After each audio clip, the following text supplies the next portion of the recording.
Joining us on another edition of our program, My Agenda.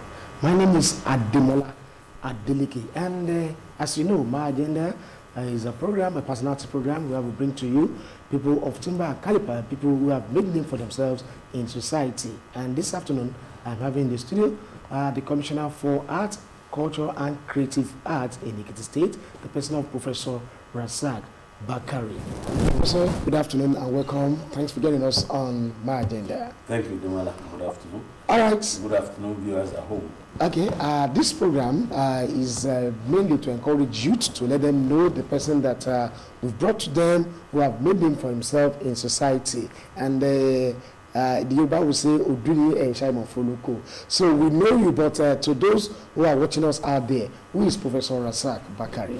Thank you. My name is Basaki Bakare.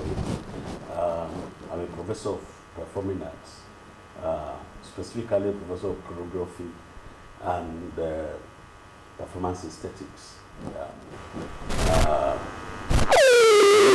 University of Ekiti. I rose to the position of Dean of School of Postgraduate Studies before I was appointed Commissioner for Arts, Culture and Tourism in 2019, and I came back in 2023 as Commissioner for Arts, Culture and Creative Economy. And I'm also the chairman Forum for Commissioners of Arts, Culture, Tourism, Heritage and Creative Economy in Nigeria. Okay, before we go deep down to the politics aspect of your life, no doubt when growing up, you might have set an agenda for yourself that this is what I want to become in life, this is what I hope to become in life. Now, you are a commissioner, you've held the position for like going to 6 or 7 years now, if I'm not mistaken, and you've rose to become a prof. While growing up, do you have the intention of becoming this as an agenda? I didn't. My ambition was to be successful in life and be a known and a successful performing artist. Okay? So it wasn't one of my ambitions to become a commissioner or to even become a professor. In fact, I did have the ambition of becoming a university lecturer. But I was determined to be a successful person in life, determined to be a well-known performing artist. And so all I did was to work hard to the best of my capacity, worked hard as a kid, as a student in the different schools that I attended, worked hard to be one of the best wherever I found myself. Stay away from crime, make sure I did not do anything that is against the laws of the land, and so as I did that, doors began to open. I mean, for instance, at the university where I did my first degree, like I said, it wasn't one of my ambitions to become a lecturer, place of becoming a professor. But because I was one of the best students in my set, in the faculty, in the department, and I tried as much as possible, like I do, to do things the right way. Okay? I just discovered that as I was waiting for my NYC call-up letter. The department invited me and broke the news to me that they were going to keep me in the academics. Okay, I was even frightened because the lecturers were very, very poor and I didn't want to be poor. You know, I wanted to come back to Akure, where I was before going to the university, to continue my practice. Okay, as a choreographer, as an actor, as a scriptwriter, and all that. Okay, so what I did was to work hard wherever I found myself and tried as much as possible, you know, without claiming to be perfect, but tried to do things right. And then as I did that, it attracted fortune. It attracted open doors, and I found myself where I am today.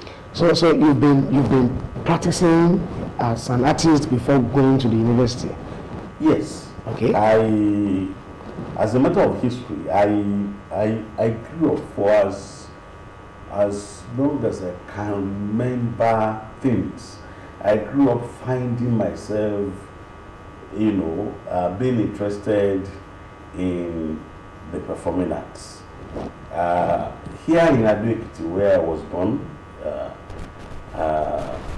in the neighborhood, by the time I was 3-4 years old, you know, if there is anybody there around the Rono, Igbe, or Boba, where we lived and I grew up, they will remember in the neighborhood, people will gather.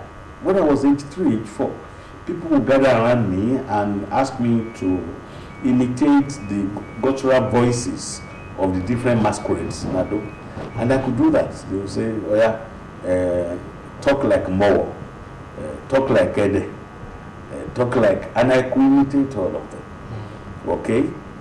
Even as a kid, I love dancing, that I could stray away with masquerades during the masquerade festivals. For days on ending, without coming back home until my parents would come and look for me.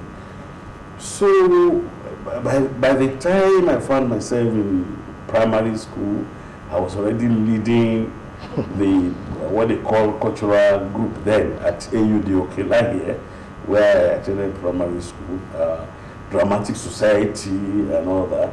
By the time I got to secondary school, the same thing. Okay, by the time I was in class 5, I had already directed Julius Caesar with my classmates in secondary school, and I was in the dramatic society.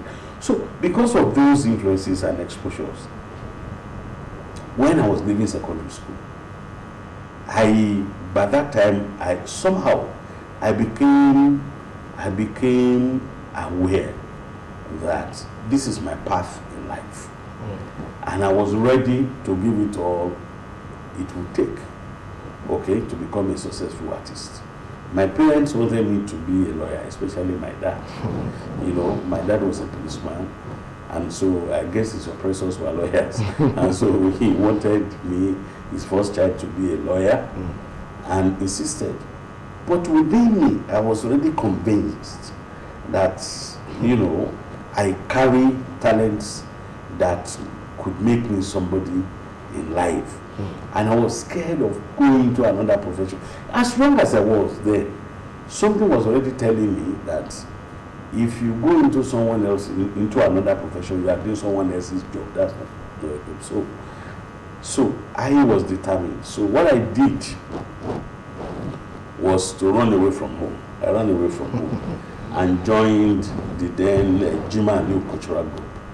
You know, you remember Baba Jima Aliu, the late theatre group. Okay. This Adebayo Street in Adebayo Road was then all forest. Okay. Baba Jima Aliu's house and a few houses dotted the landscape of Adebayo there. And I ran into Baba Jima Aliu's house there as an apprentice. And after some time, my parents discovered somehow that I was there, you know, because we stay in Ekiti here. And so my mom began to be a daily visitor at Jima Aliu's house, weeping, crying, trying to take me away from Jimandu and take me back home, was my mom was this guy and tell Baba Jimandu, school Afeko law, we want him to go back to school, we don't want him to do theater. And Baba Jimandu tell me, he's talented, if you want him to go to school, I will train him, you go to school, let him continue. So at a point I felt my mom was disturbing me. So one night, I picked my nylon bag where I had the only trouser and shirt I had. I ran away from Jumaliu. My first place I ran to was Aronli to join Ray Yumi. If you remember Mukare. Mukare and his brothers were kids then. They were kids. They were kid actors performing with their dad, Ray Yumi. So I joined Ray Yumi as an apprentice, and I thought that, okay, I was spend 2-3 years under this man, and then I'll go and start my own theater group. That was the zenith of my ambition then, have my own theater group. And then it turned out that I wasn't really enjoying myself there. And so again one night, I picked my one shirt and one trouser and escaped from Aron and ran to Ososa, Ijebu, where I joined Baba Ogunde. Baba Ogunde had met me through Jumaliu. When I followed Jumaliu, when I was a member of Jumaliu Theatre Group, went to Ososa to shoot Arupinte on film, one of Baba Ogunde's films. And I was one of the dancers in the film, young dancers. And there Baba Ogunde had, already, noticed me. And so when I got to him and I said, I came, he just said, Jimo Aliwo Kindo Ijokupo, to Magba Lowe, that Jimo Aliwo doesn't really use dances in his work, so that so that was how I got to Sosa and continue under Baba Ogunde. But after some time, I now felt I'd seen the secret of the job. So a new consciousness came into me that these elderly men that have acquired knowledge and training under or from, if I want to beat them, if I start my own company and I want to beat them to it, I need something that they don't have. What is that thing? Education. I was about to ask, what's the place of education in all Exactly. So the consciousness came to me that this is what these men, they didn't have formal education, but they were not illiterates. They had informal education. They were aware, of things in society, but they were not elites, right? They were not elites. So I told myself I needed education more than the secondary school education I had gotten. So I became hungry for university training in theatre arts again. And so I came back home from Ogunde, wanted to go back to school. And of course, my dad was still adamant that no, I will not study theatre. That if I wanted to go back to school, he would support me. But the closest to theatre that I will ever do was mass communication. Okay, he encouraged me to take entrance form for Federal Polytechnic Ibadan for mass communication. It was a young department then, but that I would not. And it was because of that posturing that I ran away from home in the first instance. Now I'm back and it was still difficult to convince. Okay, so the little I'd saved for my feeding money while working under these 3 masters that I had acquired training from, the little money I saved from my feeding money that they were giving us, I looked at it and I said I was going to start something with this money. So I couldn't, I knew it was not enough for me to go to the university, but I knew it would be enough for me to do a 1 year in Ikere, the College of Education at Ikere then, because somebody had given me the information that by the time I finish first year, second year I will go for teaching practice, and I will be paid salary throughout the year, with which I will navigate second and third year. So because of that, I took entrance form for the then Ondo State College of Education in Ekiti. Sat for the entrance examination, passed, and I was admitted. So I deliberately chose Yoruba and religious studies as my teaching subjects, because I knew that would qualify me later in life to go back to university and study theatre arts. That was how I got to Ikere, and you see, I finished the NCE, and then were you supported then by your dad for that course? Well, minimally, because it wasn't theatre arts, so yes, I was ready to become a teacher, so he was okay with it. He supported me the way he could. But when I completed the NC program, unfortunately for me, that was the year I completed. That was the year I was the first set of NC graduates that didn't go for NYC. That was the year NC graduates were stopped from going for NYC. So that 1 year was very critical for me. It was an advantage. Okay, so as soon as I had that, I got a teaching job in somewhere close to Akure, there, a place called Ipule, Doro High School, Ipule, to teach literature and teach Yoruba. And then from there, I was noticed by OSRC. Okay, so I started, working with OSRC, both the radio and the television. From there, I got noticed by the cultural center. I moved to the cultural center and all that. And that was happening. And then people started telling me, because nobody that saw me working with the radio, working with the television, working with the cultural center, believed that I was just an NCE holder. I said, people thought I was a university graduate. Offers that will be given to university graduates they will just assume I bring it to me. And I said, no, I'm not qualified for this thing. So people now started telling me, you are cheating yourself. Go back to school. Go back to school. I didn't want to go back because I was already doing well. In Akure, I wouldn't walk the street without kids, mobbing me. Don't chop poison, is one of our television programs. They're very popular, Life Circle, where I played Dan, the houseboy, very popular program. Anywhere in Akure, I couldn't walk the street without people following me and charging, don't chop poison, and all that. And then my sign-off name, on USLC Radio, where I was an Akewi, as well as a presenter of a GIO with Lasese, Losobele and Lasisi Adeyemi. I was the third person, where it was the three of us presenting a GIO then. Emma Page, GIO, I composed that song. So my sign off, then get to learn open on, I promoting pictures.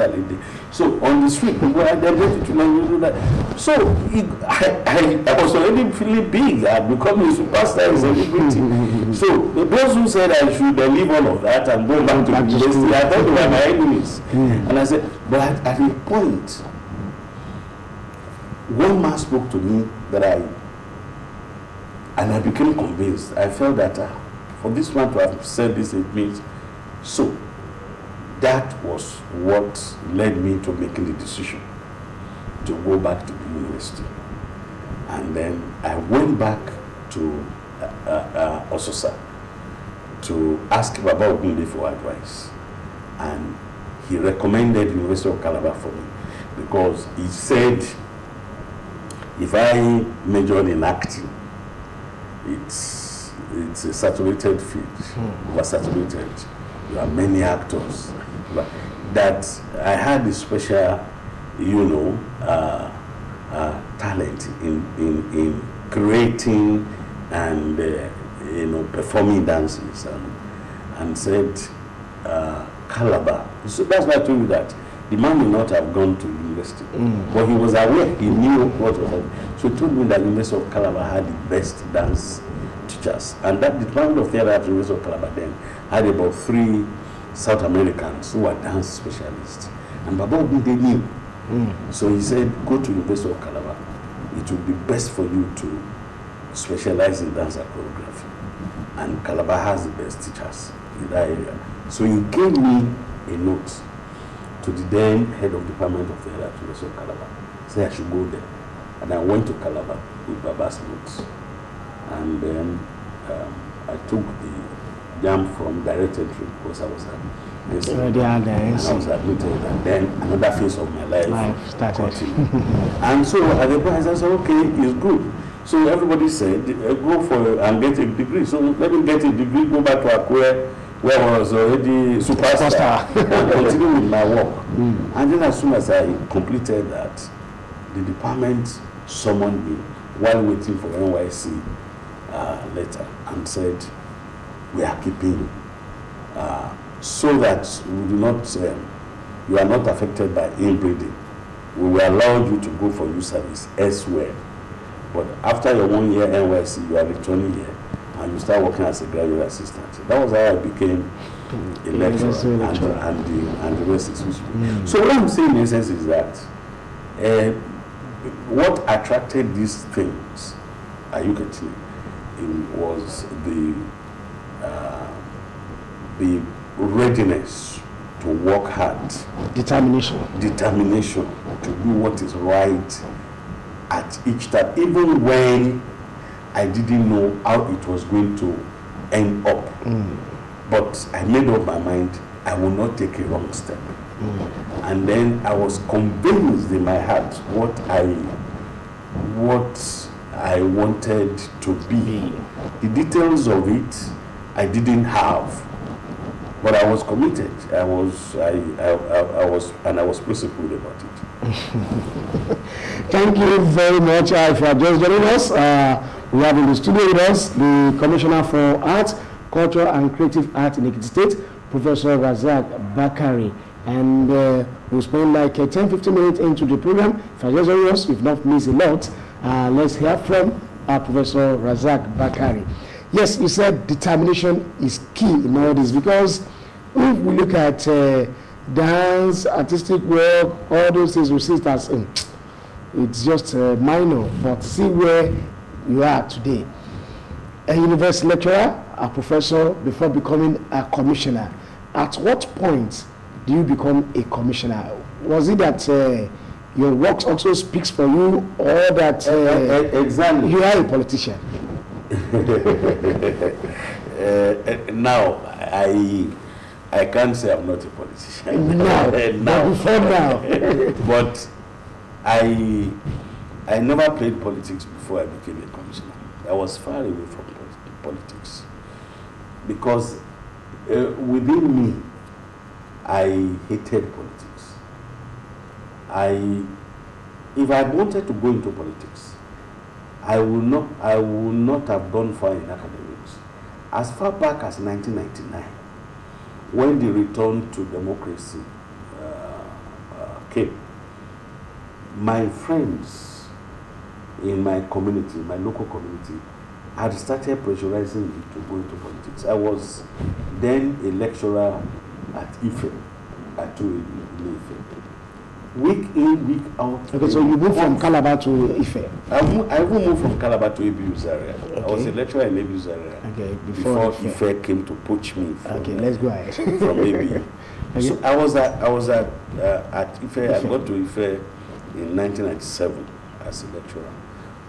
And my friends at home in Ekiti, they were happy that I'd come back to Yoruba land. And they were regular visitors at my house in my residence in Ife. And they were with one strong message: I should come into politics. Specifically, they wanted me to run for House of Representatives. And I said no.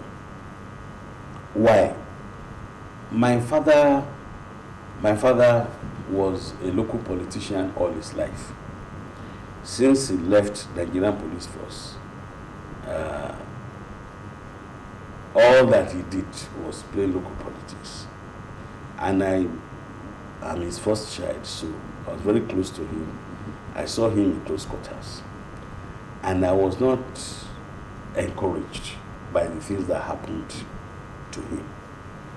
For instance, in August 1983, the UPN NPN fight in 83. I know what my father, I know the losses that my family incurred because of my father's involvement in politics, you know. And so because of things like that, I didn't want, you know, to be part of politics. Because, like I said, this was a man that I know did not take anything that did not belong to him, you know. And then when Wahala came, as we say, you know, he became a victim. His family became a victim for what he did not take. You know, the party he joined because of conviction, not because of anything, you know. And then, so I wasn't interested. So, and most of the time that my friends came to talk me into politics, my mom was around. He would be peeping through the door somewhere.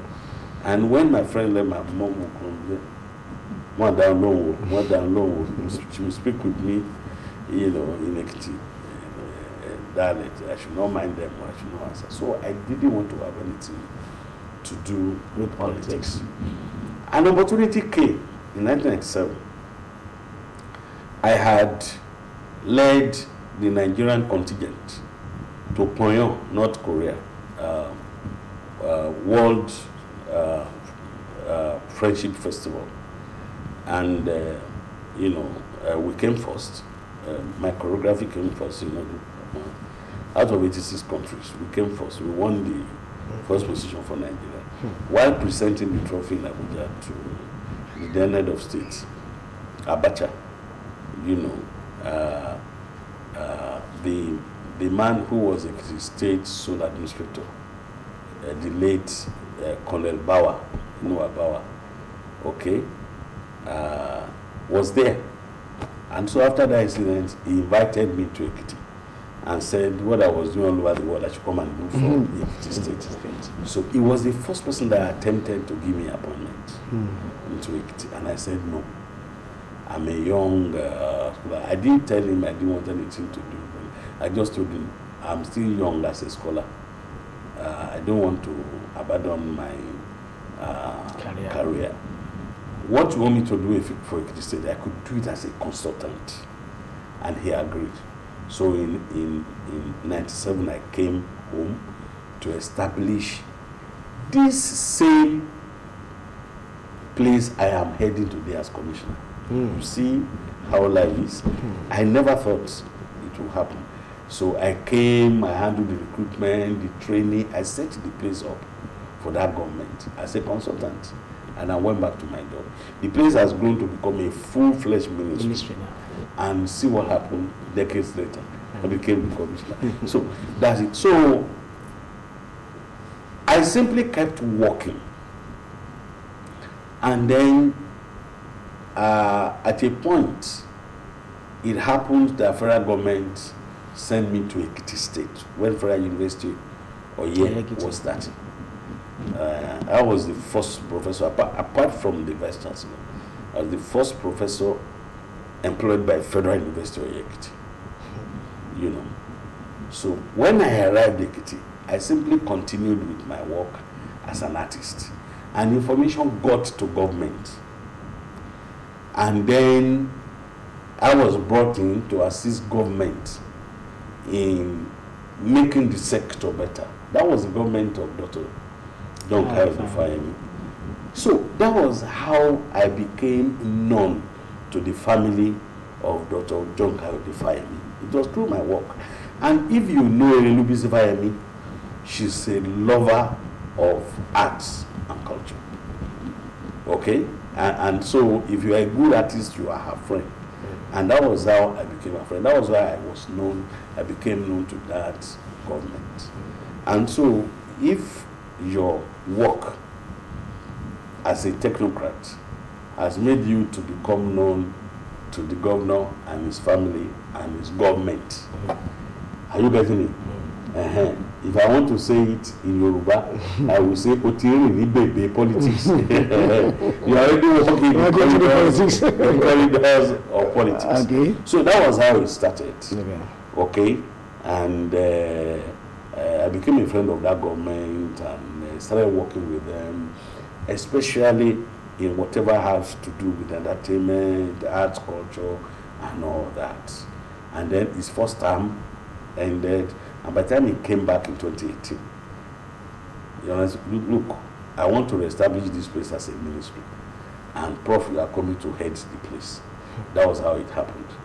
And we did what God would allow us to do, and when he finished his second term, and His Excellency Governor Biona Abayomi Oyebanji came, he felt that he wanted me to continue the good work.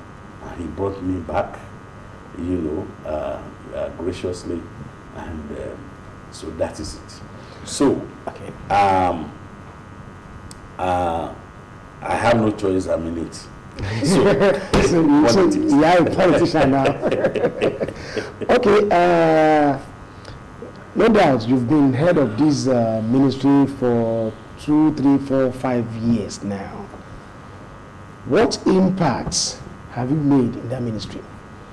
Well, it is you people that can say it. Yes, we can, but we want to hear it from you because you've done one or two things in that ministry to make say it. that, you know, you know, I guess these people out there should say, okay, we made this impact. But the works we are doing, I can mention the works we are doing and the ones we have done. The first thing was to lay the superstructure. And because it's in phases. We had nothing, absolutely nothing before in this sector. Nothing was on ground. And so we began by laying the superstructure, okay? Making the world to take Ekiti State serious, okay, in the sector, creating, you know, a good image for the sector and for tourism in Ekiti State, working to make Ekiti State known as a destination and all of that. So when we came, we started with making sure you have the right personnel in place. We established what has become to be the best performing troupe in Nigeria, and sometimes we can even post in the world because we've gone everywhere. We've brought back the laureates from all competitions. I mean, since 2020 that we established Ekiti State Performing Arts Company. We all the international and national events that Ekiti State will not attend before, we made sure we started making our presence felt in those places. In 1 year, twice Ekiti State won the second best state in Nigeria in tourism then, when tourism was still part of the ministry. Okay, that's after Lagos. It was only Lagos State that beat us there. So we were laying the superstructure then. We did a lot of making people to realize what the sector, okay, can bring in terms of building the economy, okay, creating jobs and all that. So presently, we are now bringing in the infrastructure. So after establishing the superstructure, the world now has, you know, Ekiti is serious. I mean, knows that Ekiti is serious about the creative economy. The world knows. And with that, we now must bring in the infrastructure. And that is why presently we are building the International Center for Arts and Culture at the bank of Ureje River, you know Ajilosun. That is the biggest singular space for anything and everything art, culture, and creative economy anywhere in the world. Anywhere in the world. Anywhere in the world. Yeah, you can go and look at it, and then you can go. I'm waiting for the biggest center anywhere in the world. Somebody should tell me.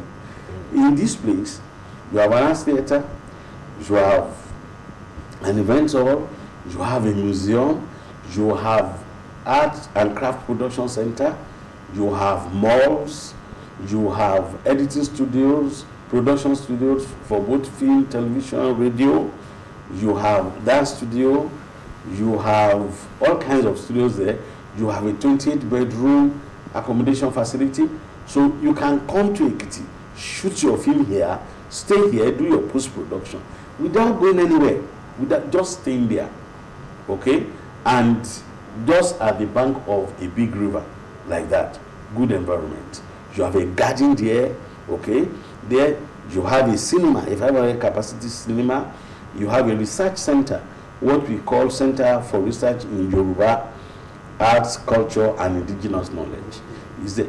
So it's there. That's huge infrastructure, huge infrastructure. Okay, a big future for Ekiti State. As we are building that, Mr. Governor has given me marching orders to commence the building of Ekiti State Film Village. You remember that he himself, currently sponsored. It wasn't government money; it's his own money. Sponsored the making of Ekiti Parapor film. Okay. Handled by handled by Mobimpe and her husband. They did the images. Yeah.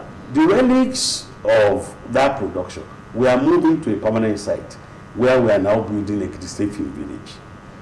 Okay. Where is that? Is it in Ekiti? In Ekiti. In Ekiti. Okay. Yes. Okay. The land is between Ado and Inyi. Okay. Okay. 60% of the content of the film that was just shot, was shot there. So work is going on there. That's an infrastructure. You can see the development of our heritage sites going on. Go to the Fajui Park. A complete rebuilding, not renovation. The place is being rebuilt completely. You can go there and see what is happening. Same thing is happening across the state. As we are talking here, we are talking with UNESCO on the development of the Ogunonire Grove in Ire and all that. That's the development of our heritage site is going on. We are working with our local communities because I tell you, Ekiti State is the festival headquarters of the world. The number of festivals you have in one single local government in Ekiti State is more than what a whole region in Nigeria will have. Okay? Anyway, I don't know anywhere in the world that has the number and the plurality of aesthetics in terms of festivals. What we have in Ekiti State. And this is money, this is commodity for tourism. And so we are working with the local communities in order to develop and repackage these traditional festivals, streamlining their dates as well, so that people can leave their domains, come in Ekiti, stay for weeks, spectate these festivals and all that. So these are the things we are doing presently. Okay? And before the end of this administration, I can tell you, yes, 98%, 99% of those things will have been in place. So that in the second term of Mr. Governor, we will now move from that second phase, which is building of infrastructure. We will now go to real marketing, because that is where it ends. So you have laid the foundation, which is the superstructure. You have made available the infrastructure. You are now going to real marketing. And that is when Ekiti State will begin to see that culture, arts, creative economy can be our own oil here. Before I go to this question about the one the government is doing at Isel, Yes. Before That's Olowe Museum. That Olowe, yeah. Before I go to that, on the average, this international center being constructed at along Waterworks Iriji River. On the average, that place want to employ Ekiti people, like how many youths can that place employ? Is it the permanent place on a permanent basis? If that place is well utilized, that place can employ 1,000 youths permanently, and then the indirect jobs. That is even the issue. The indirect jobs you can't estimate. The indirect, that is a factory. It's an industry. Okay? The indirect jobs. People to run it and make sure that on daily basis, the place runs the way it should run. If you put 1,000 there, it will swallow them. Okay, now let's go to Olowe in Isen. At what stage is that museum now? Yes, Olowe Museum. Again, not fully a government project, but Mr. Governor is leading the project because you know the history of Baba Olowe, one of the prides of Ekiti State. Okay, a world-respected, world-revered carver. Okay, whose works later all known, A-class museums in the world. The idea of Mr. Governor is that when we have that museum, it will not only, perpetuate the name of Olowe, but it will be a place where we can now get all his works repatriated into. It will give us the motivation to go around the world to bring back his works that have been stolen, and put in those. Some of these, you pay to see those works in those museums abroad. Meanwhile, this was the sweat of an Ekiti man. That is the idea. So, the work is going on. Okay, work is going on there. There is a board. That board, almost 70% of those who are on the board are not government people. They are not working in government, they are in the private sector, because the vision of Mr. Governor is that the private sector will run it, and make it what it's supposed to be. Okay. Yes. Okay, sir. The kind of laurels that you've won for the state. I know I called you sometimes like 2-3 weeks ago. You said you're out of the country, going to represent Nigeria somewhere outside the country. In your stay in this heading this ministry, like how many laurels have you gotten for? Okay, this for last one was for Nigeria. Not for just Ekiti State. It was for Nigeria. This last one, that's the World Festival of Arts and Craft in India. Actually, the federal government selected Cross River State. It was Cross River State, but appointed me as the creative director to go and handle that troop in Cross River State, create for them and lead them to the competition. And graciously, Mr. Governor Bao accepted and released me for that assignment. So, and we brought honor to Nigeria as expected. But specifically for Ekiti State, since 2020, in any competition in Nigeria, all the competitions in the field of arts, culture, creative economy in Nigeria, since I came into office, December 2019, till we speak now, the worst that Ekiti State has ever done was when we came third at NAFES in 2022 in Lagos. And the way we came third, I don't want to say it. Those who are there knew, knew what happened. Third, it has been first, you know, maybe once or so, second.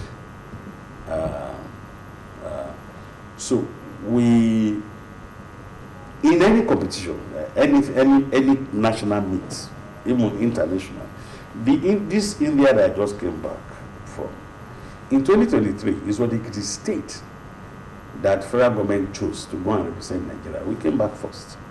We won the first position, you know. In fact, it was because of that federal government in 2026 now appointed me creative director to go and handle the troop from Cross River and take them there, you know, because they wanted Nigeria to win again, you know. So, Ekiti is the state to beat attending national and international competition today.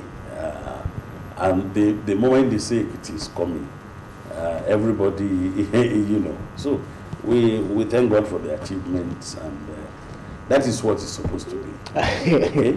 Because the government, those who run Ekiti State government, they are special people.